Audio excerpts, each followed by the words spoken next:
Bonjour à tous, c'est Ambre et bienvenue dans ce nouvel épisode de Myself First, le podcast 100% bienveillance, amour de soi et développement personnel.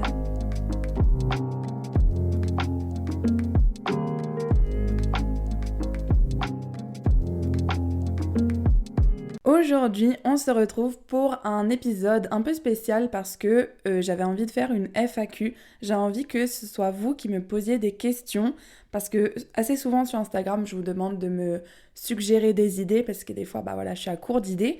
Et là, je vous ai demandé de me poser des questions, alors que ce soit sur ma vie, sur mon parcours scolaire, sur des conseils, enfin sur plein de choses. Et vous avez été pas mal à me poser des questions, donc merci, franchement, ça me fait hyper plaisir parce que malgré tout, je suis une petite chaîne de podcast et quand je vois l'engagement de, ma petite communauté, on va dire, et ça me touche et ça me fait chaud au cœur. Pareil quand vous m'envoyez des messages en privé pour me dire que vous vous êtes reconnu dans un épisode ou que ça vous a fait du bien d'écouter un de mes podcasts, ça me fait vraiment, vraiment, vraiment plaisir de savoir que je suis utile et que je peux aider certaines personnes. Donc aujourd'hui, c'est un épisode avec des questions que vous avez choisies et je vais commencer tout de suite.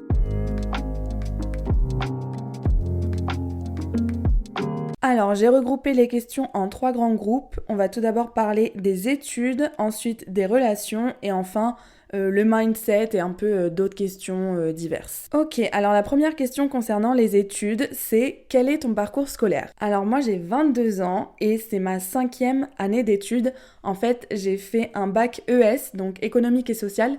J'étais la dernière année avant la réforme du bac et j'ai pas passé mon bac en fait, parce que c'était l'année du Covid. Donc ça veut dire qu'à partir du mois de mars, on était en confinement et je savais que j'aurais mon bac avec mention. J'ai eu mon bac mention très bien. Je savais que je l'aurais avec mention très bien sans travailler, donc j'ai arrêté de regarder les cours en visio et tout. Et c'était trop bien parce qu'à partir de mars 2020, je savais que j'avais mon bac et je savais que j'étais en vacances et que j'avais plus à bosser. Et donc voilà comment j'ai cheaté mon bac. Et après ça, je savais pas exactement ce que je voulais faire. Je savais que je voulais travailler dans le commerce, etc. Parce que mon rêve quand j'étais petite, c'était vraiment d'être une businesswoman en tailleur, talons, dans un building à New York, au téléphone avec la Chine, en train de dire « faut négocier ses contrats à 100 000 ». Mais vraiment, je me voyais comme ça. Bon, le temps a évolué, j'ai encore cette vibe de girl boss, etc. Mais un peu moins qu'avant. Et donc, comme je ne savais pas exactement ce que je voulais faire dans le commerce, j'ai toujours été passionnée par le journalisme, le marketing, la communication, l'audiovisuel. J'avais besoin de temps en fait pour trouver mon projet professionnel et du coup j'ai décidé de faire une prépa économique. Alors pour ceux qui ne connaissent pas, la prépa c'est très simple. Pendant 2 ans, tu fais que bosser tes cours pour préparer tes concours d'entrée. En l'occurrence, pour moi, c'était l'entrée aux plus grandes écoles de commerce de France. Donc voilà, pendant 2 ans, j'ai eu très peu de vie sociale et encore, j'ai réussi à gérer. Mais voilà, la prépa, c'est quand même une filière où tu travailles énormément, tu étudies énormément pour ensuite intégrer les établissements les plus prestigieux. Donc moi, c'était le commerce, mais ma sœur a fait une prépa littéraire pour éventuellement rentrer à Sciences Po. Il y a également des prépas maths pour les écoles d'ingénieurs, etc. Et moi, j'ai été acceptée dans la 6e meilleure école de commerce de France, qui est Neoma Business School. Et je ferai un podcast dédié aux écoles de commerce, parce que j'ai plein de choses à dire sur cette expérience. Pas forcément positive, d'ailleurs. Bref, après 2 ans de prépa, j'intègre Neoma, donc c'est comme si je faisais une L3, voilà, je fais pendant 1 an, je travaille les cours autour de l'entreprise, j'ai du marketing, de la finance, de la compta, etc. Et ensuite, j'entre en première année de master. Mais alors, ma première année de master, c'est là où il y a le twist, c'est que je la fais en 2 ans pour faire une césure. Donc, on va dire que mon année de master, je l'ai fait en 4 semestres. Premier semestre, je l'ai fait à Rouen, à Neoma, les cours classiques. 2e semestre, j'ai fait un stage et c'est là où je suis partie à Bali en stage. Donc stage de 6 mois à Bali. 3e semestre, échange universitaire. C'est là, maintenant, tout de suite, là, je suis en Italie, je fais un échange Erasmus. Et ensuite, en février, je rentre en France pour faire mon dernier semestre à Neoma. Et je vais faire un autre stage. Je suis en train de le chercher, mais voilà, je vous en dirai plus en temps voulu. Et donc, l'année prochaine, c'est enfin ma dernière année d'études, parce que ça fait... Là, je suis quand même en bac+5, hein. Donc, l'année prochaine, j'ai été acceptée, voilà, j'ai reçu la nouvelle là il y a quelques jours, à l'ISCOM, qui est la deuxième meilleure école de communication de France, pour un master spécialisé dans les relations presse et l'influence, puisque moi plus tard j'aimerais être attachée de presse. J'ai mis longtemps à trouver mon projet professionnel et d'ailleurs ça rejoint, je pense, la prochaine question, parce qu'on m'avait demandé comment tu as fait pour trouver ta voie. Et bah donc justement, moi, ma voie, j'ai mis du temps à la trouver. Et c'est pour ça que j'ai fait une prépa et une école de commerce. C'est parce que c'est des filières quand même très prestigieuses. Enfin voilà, la prépa, c'est quand même... C'est bien de mettre que tu as fait une prépa sur ton CV. Franchement, ça montre que tu sais charbonner. Et école de commerce, donc ça me permettait aussi d'être dans un truc général et de me spécialiser au fur et à mesure. Et c'est ça qui m'a permis de trouver ma voie. Franchement, mon projet professionnel, il a tellement changé. Je voulais être réalisatrice, donc j'ai fait un stage dans l'audiovisuel. Ensuite, je voulais être journaliste. Ensuite, je voulais travailler dans le développement durable, dans le marketing, être chef de projet. Enfin, plein de choses. Et grâce à mes expériences, à mes rencontres, à mes stages, etc., aujourd'hui, le truc qui me plairait le plus et qui combine ce que j'aime, c'est-à-dire la mode, le luxe, la communication, l'événementiel, les voyages, etc., eh ben, c'est d'être attachée de presse. Donc on verra suite à mon stage si j'ai bien aimé ou pas. Mais bon, ça, on verra dans le futur. Et si j'avais des conseils à vous donner pour trouver votre voie, c'est que ne vous mettez pas de pression. Genre, 5 ans d'études, c'est long. Donc en 5 ans, ton projet, il peut vraiment évoluer. Et même ce que tu aimes faire à 20 ans, c'est pas forcément ce que tu aimeras faire à 30 ans ou à 40 ans. Donc ne te mets pas de pression comme quoi à 18 ans ou à 20 ans, tu dois savoir ce que tu veux faire dans la vie.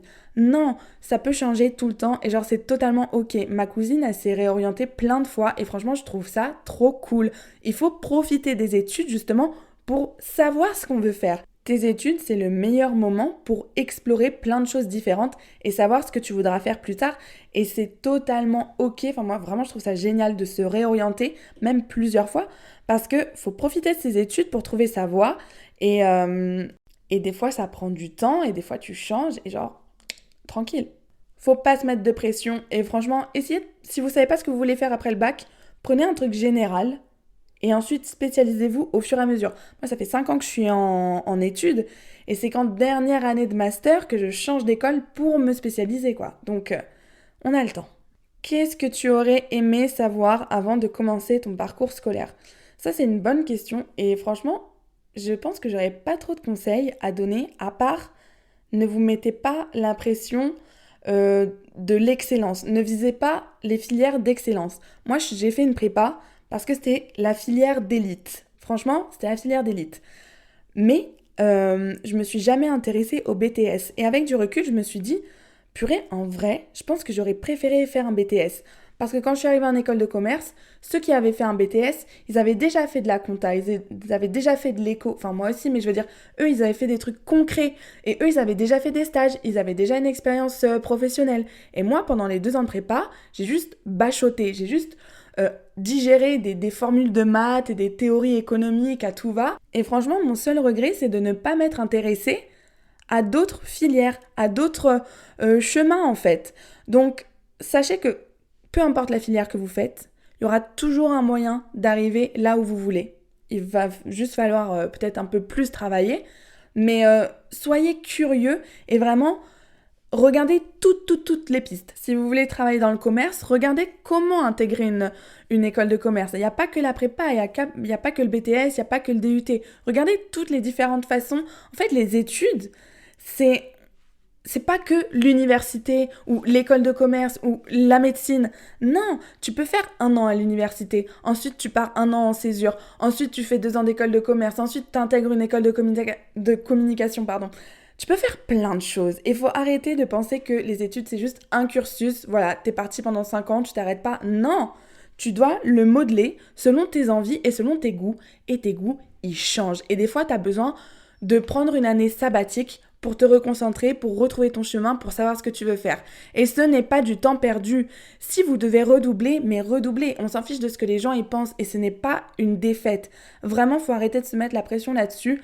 Ce n'est pas une défaite que de se réorienter, que d'avoir des doutes, que d'avoir besoin de temps, que de ne pas réussir à trouver sa voie tout de suite. Il y a des gens, ils trouvent leur voie à 45 ans.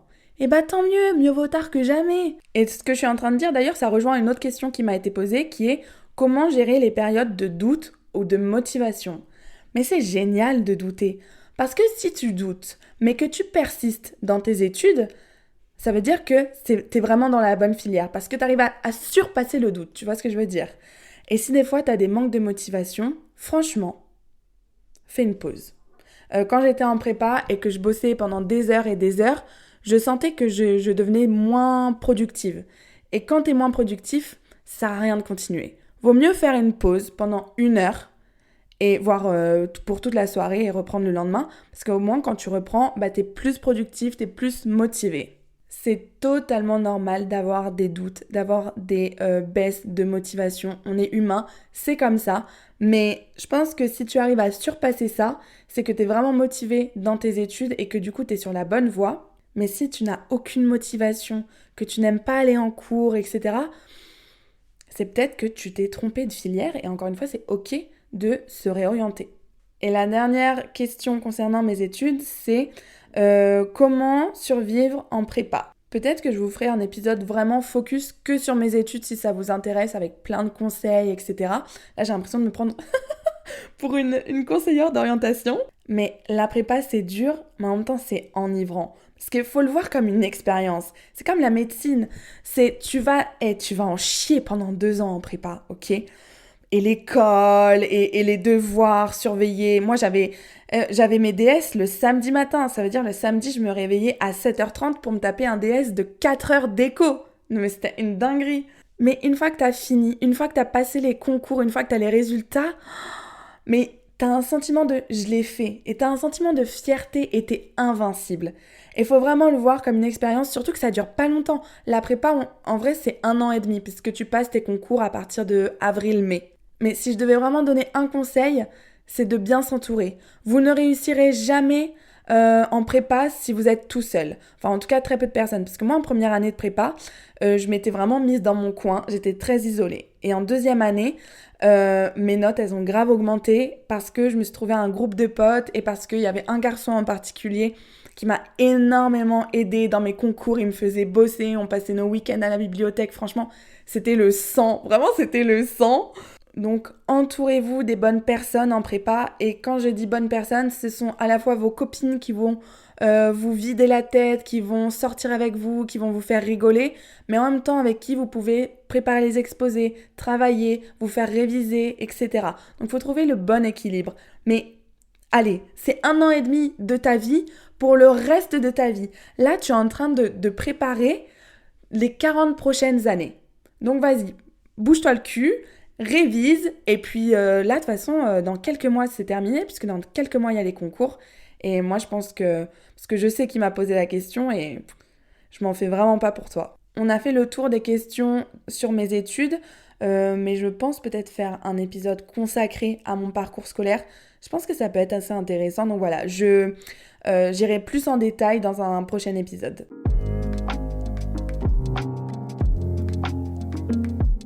Ok, alors maintenant on va parler des relations. Et la première question que j'ai, c'est comment concilier vie amoureuse, travail et amis? Alors là, c'est très simple, il faut un équilibre entre tout. C'est vraiment une question d'organisation et c'est très très important de ne pas se concentrer que sur une seule chose. Il faut vraiment un équilibre entre tes amis, ta famille, toi-même et ton travail et tes passions. Donc voilà, on va dire ces 5 choses et il faut que tu arrives à trouver du temps. T'imagines que ces 5 choses, ça représente 100% et à toi de voir si tu veux donner 20% à chaque, tu vois, 20% à tes amis, 20% à ta famille, ou si tu veux donner un peu plus de temps à une certaine personne. Par exemple, si tu es en couple, tu vas passer plus de temps avec ton mec ou ta meuf, et puis un petit peu moins de temps avec tes amis. Des fois, c'est normal. Mais ce qui est important, en tout cas, c'est de ne pas donner toute son énergie à une seule chose. Je veux dire, tu peux pas, si tu te mets en couple, te couper de tout le reste. Parce que tu as besoin d'avoir une vie sociale malgré tout. Si tu es en couple et que tu ne vis que pour la personne, une fois que vous rompez, bah t'as plus rien, puisque tu parles plus à tes amis, tu t'es éloigné de ta famille, t'as plus de passion, puisque ton seul centre d'intérêt c'était ton mec ou ta meuf. Donc voilà, ce qui est important c'est vraiment de garder cet équilibre. Et aussi très important, garder du temps pour soi. Vraiment, moi, je me considère comme une personne à part entière. Et des fois, on me propose de sortir et je suis en mode non, ce soir, j'avais prévu une soirée avec moi-même où je vais me faire ma petite skincare, je vais me faire mon plat préféré, je vais regarder un film que j'adore. Et voilà, c'est du temps pour moi. Après, évidemment, cet équilibre, il peut changer. Je veux dire, quand tu es au début d'une relation amoureuse, tu vas consacrer beaucoup de temps à cette personne.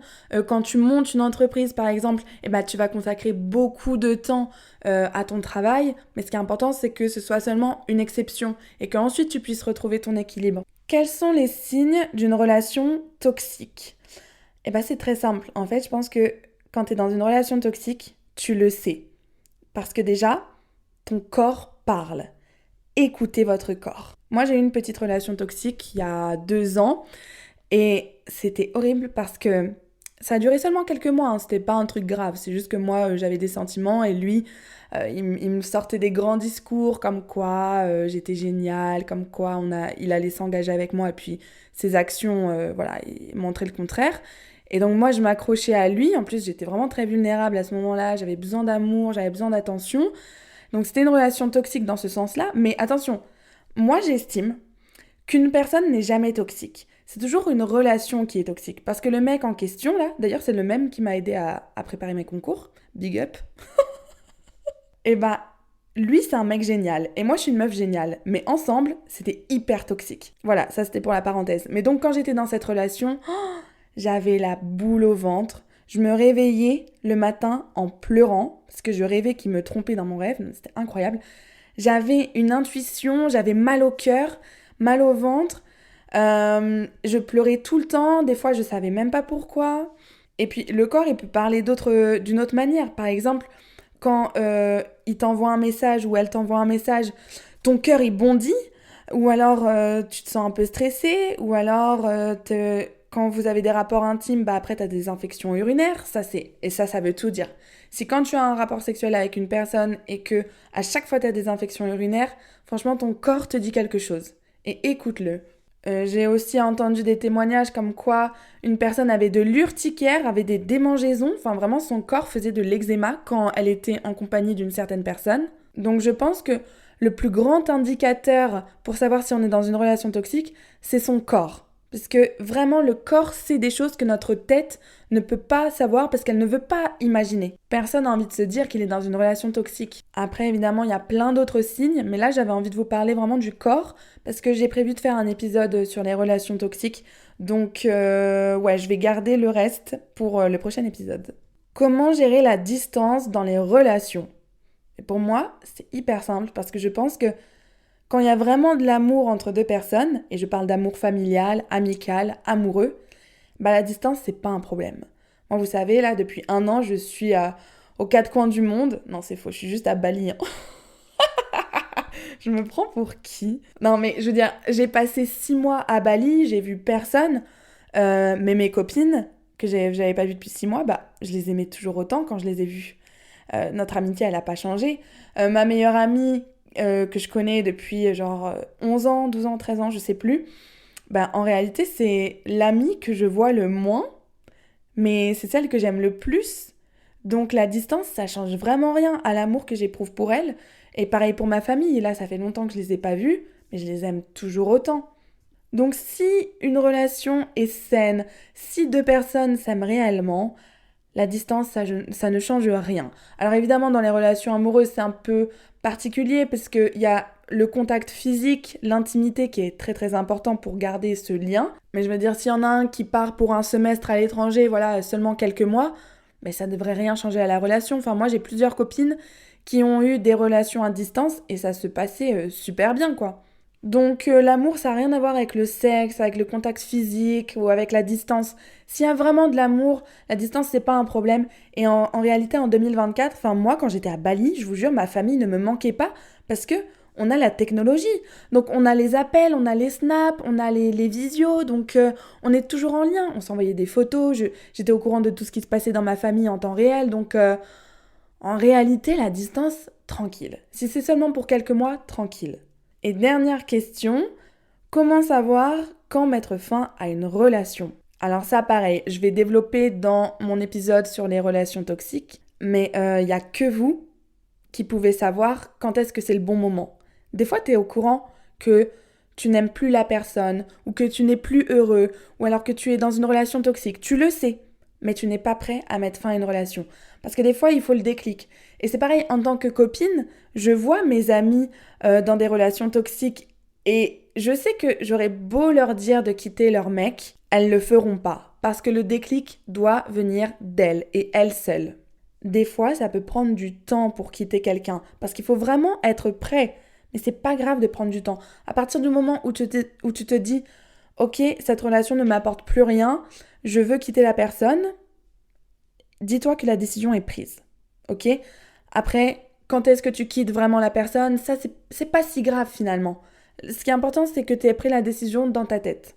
Donc vraiment, il n'y a que toi qui peux savoir quand est-ce qu'il faut quitter la personne.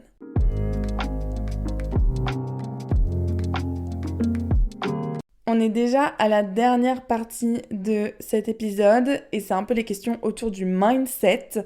La première question, c'est comment améliorer sa confiance en soi. Franchement, il faut bien s'entourer, il faut s'aimer et il faut s'accepter à 100%.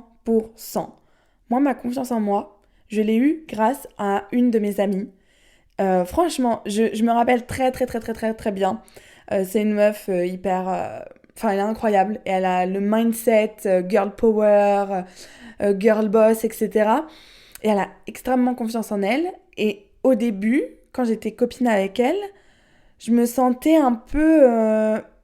du coup, j'avais moins confiance quand j'étais avec elle parce que toute sa confiance, j'ai l'impression que ça me faisait de l'ombre. Je sais pas comment expliquer. Et puis en fait, elle m'a pris dans son énergie.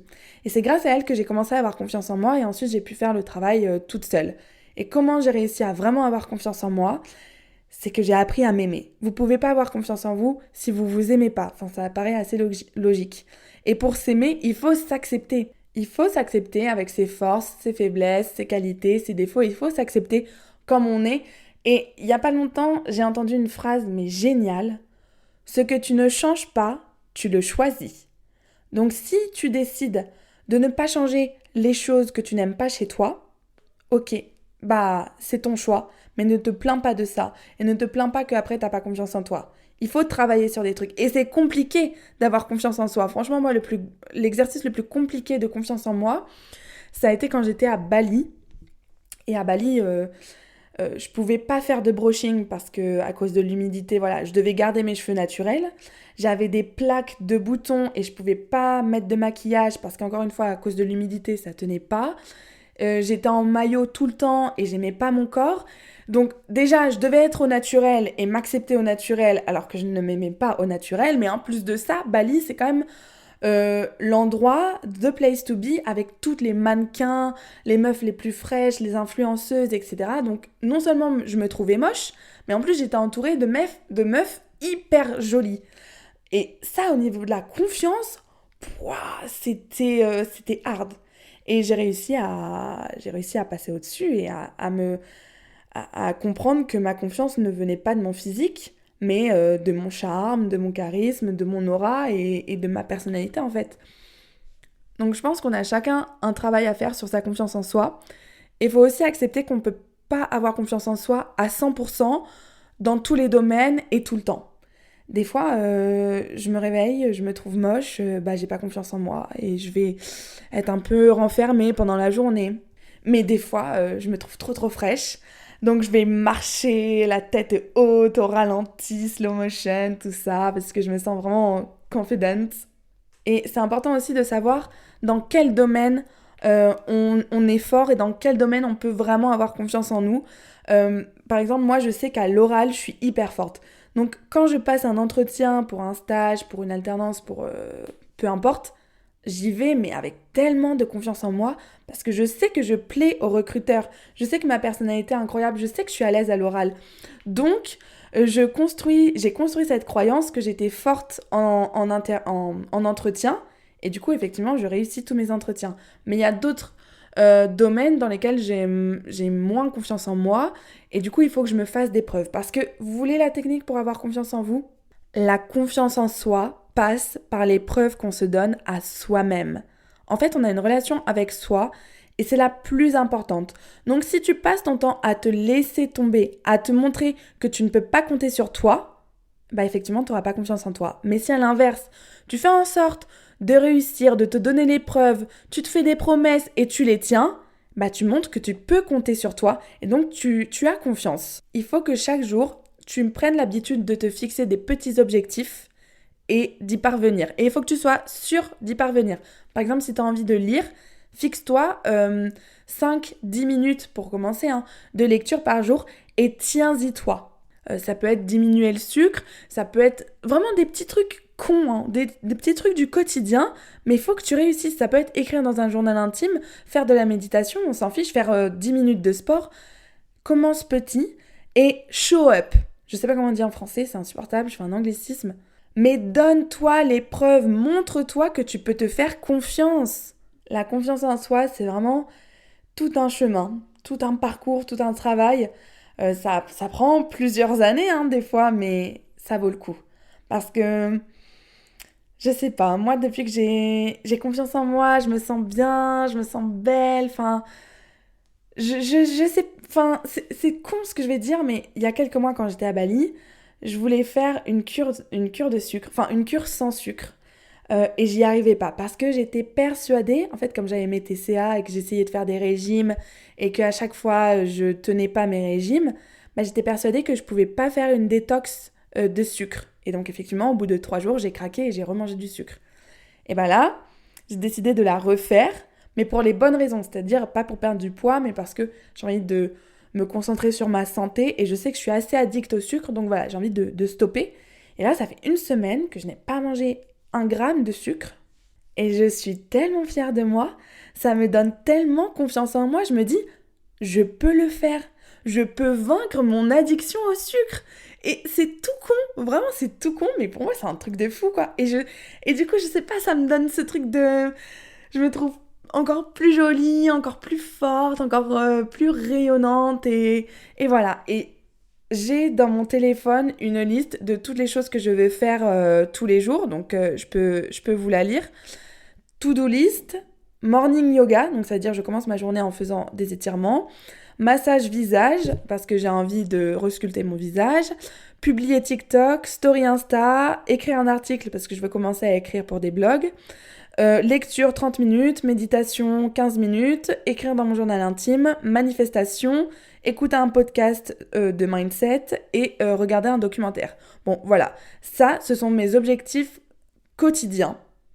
Et donc, j'ai une liste dans mon téléphone et chaque jour, je tic et je fais tout. Parce que c'est des petits objectifs qui prennent que quelques minutes par jour. Mais le fait de me coucher en ayant ma to-do list complète, remplie, faite, eh ben franchement, Psartek, je suis trop fière de moi et je m'endors satisfaite. Bon, je dis ça à chaque question, mais évidemment que je vais faire un podcast, un épisode sur comment avoir confiance en soi. Ce sera peut-être le prochain d'ailleurs, pourquoi pas. Une autre question, et je l'ai trouvée hyper drôle celle-là, quel est ton mantra ? Alors un mantra, c'est un peu une citation, une phrase qui résume ta façon de penser, ta vision de la vie, ta vision du monde. Donc voilà, moi mon mantra, c'est ma chamane qui me l'a donné quand j'étais à Bali. Et donc c'est quelque chose que je me répète assez régulièrement, mais qu'il faudrait que je me répète encore plus, toujours par rapport à l'amour de moi-même, parce que moi c'était un peu ça ma problématique, c'est que je ne m'aimais pas. Et donc mon mantra, ce que je me répète, c'est je m'aime, je suis... Non, je le connais même plus, la honte. Donc mon mantra, c'est j'aime, je m'aime, je mérite d'être aimée et je suis aimée. Et donc ça, c'est une phrase que je suis censée me dire tous les jours pour me rappeler que voilà, la vie n'est qu'amour. Et qu'il y a plein de gens qui m'aiment pour ce que je suis et que moi aussi je m'aime et que moi aussi j'aime les autres et que je mérite cet amour. Vraiment, je le mérite. Et enfin, dernière question qui rejoint l'idée du mantra, des citations, c'est quelle est ta citation préférée ? Et alors moi, franchement, c'est celle de Sartre. L'important, ce n'est pas ce qu'on a fait de nous, mais ce qu'on fait de ce qu'on a fait de nous. Cette citation, elle est tellement puissante parce que on a tous un passé, on a tous vécu des merdes et on en vivra encore, ok ? Et il y a plein de gens qui disent des choses méchantes sur nous. Il y a plein de gens qui essayent de nous mettre des obstacles sur notre chemin. Et on ne peut pas changer ça. On ne peut pas changer la façon dont les gens nous perçoivent. On ne peut pas empêcher les gens d'être méchants ou de dire des choses méchantes sur nous. On ne peut pas changer ça. Donc ce qui est important, c'est pas ce qu'on fait de nous ou ce qu'on a fait de nous. Ce qui est important, c'est la façon dont on perçoit les choses. C'est la façon dont on prend les informations. C'est la façon, l'importance qu'on accorde à ce que les gens pensent de nous. Moi, aujourd'hui, j'en ai rien à faire. Mais rien à faire de ce que les gens ils pensent de moi. S'il y a quelqu'un qui est dans la rue et qui vient te dire que t'es moche, c'est pas important. Ce qui est important, c'est qu'est-ce que tu vas en faire de cette information. Est-ce que tu vas la laisser te toucher? Est-ce que tu vas baser ton estime de toi sur ce que cette personne que tu connais pas a dit? Si tu as vécu des choses douloureuses dans ton passé, est-ce que tu as réussi à travailler dessus ou est-ce que tu laisses tes traumatismes diriger ta vie? Est-ce que tu laisses tes peurs et tes croyances diriger ta vie? Est-ce que tu laisses l'opinion des autres diriger ta vie? Je répète, l'important ce n'est pas ce qu'on a fait de nous, mais ce qu'on fait de ce qu'on a fait de nous. On est les seuls maîtres de notre vie et de notre destin. Et à défaut de contrôler ce que les autres disent ou pensent de nous, on peut contrôler l'impact que ça nous fait. Et ça, je sais pas, cette citation, elle a remis plein de choses en question dans ma vie et ça m'a aidé à aller beaucoup mieux, quoi. Je la trouve géniale. Enfin, j'adore.